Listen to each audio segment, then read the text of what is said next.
What's up, y'all? How you been? I know it's been a minute. I'm enjoying my friend's company who's visiting me, and so I haven't had a chance to holler. If you notice, I'm growing my hair back. If you all have hair tips for what it means when you're trying to grow your hair back from nothing to something, and you got some traction alopecia and you got different things going on, holler at your girl. I'll take any tips you have. Oh, look at these rings. I'm loving them. I'm loving them, and I'm loving the sleep I'm going to get into soon. Here's the deal. Here's what I want to share with you. I was talking to my friend Jasmine today, and we were talking about, you know, this sort of like apocalyptic times that we're living in. She and I are both Scorpios, born on the same day, so, you know, she feels me in that. And we were talking about how people are coming to New Zealand to build bunkers, right? Apocalypse bunkers. And it just came upon me how ridiculous that is. And I'm going to tell you why it's utterly ridiculous. Now, I'm not going to say it's ridiculous for everybody, but building apocalypse bunkers, if you are a rich white person, is utterly ridiculous. You're not going to live. Like, you're not. I'm sorry, pumpkins. If you're a rich white person listening to me who's already invested in a bunker, you're not going to live. And the reason you're not going to live is because you can have all the bunkers in the world. The emotional, energetic, and spiritual conditions of a circumstance that would have you living in a bunker is a thing you all have not built in yourselves. And so consequently, you're not going to survive. You're going to kill yourselves anyway. You'll just be dead in the bunker. Here's the deal. My friend, this is part Jasmine and part Nikki Black. If you're not following her, follow her.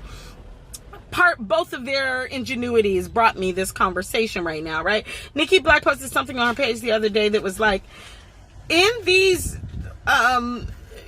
apocalyptic times, you might want to be looking for guidance and direction from the people who have survived near extinction before. And that's a whole ass sermon for you.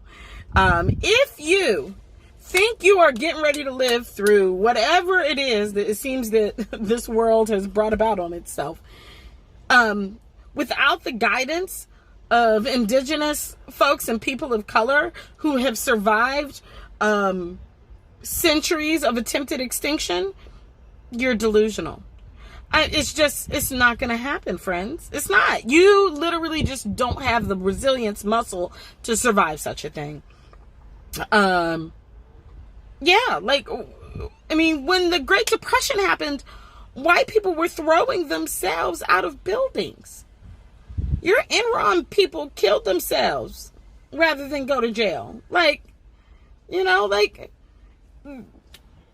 don't have the muscle for that kind of survival, right? Like, literally, I think about the Great Depression and I think about the number of rich white men who literally threw themselves out of buildings. It's not... I think about even in our own workshops at The Body Is Not an Apology, the fact that white men over the age of 50 see a 50% increase in suicide rates. And why is that? Because all of these external validation factors start to be stripped away. And then there's nothing serving as a foundation of their own sense of self-worth.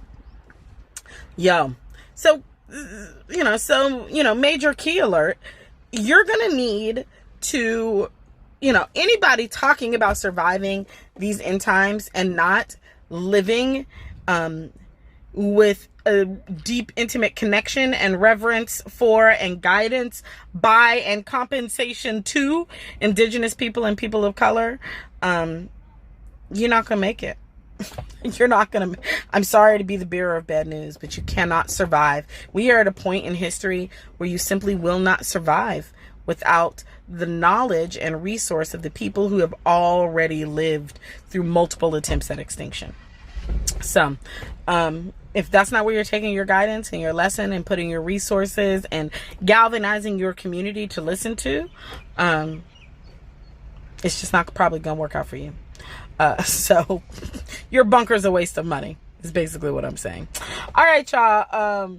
I want to remind you to come to Radical Self-Love Life Lift. That's March 19th through the 23rd. Right now, tickets are 40% off, and they will not stay that way, I assure you. So if you're trying to come and be a part of this, it's time to register. It's time to just go on ahead and choose you unapologetically this year. I'm excited to be in community with you in Aotearoa. It's stunning here. It's stunning, right? It's summertime. The pool is cool. And the radical self-love is deep and real.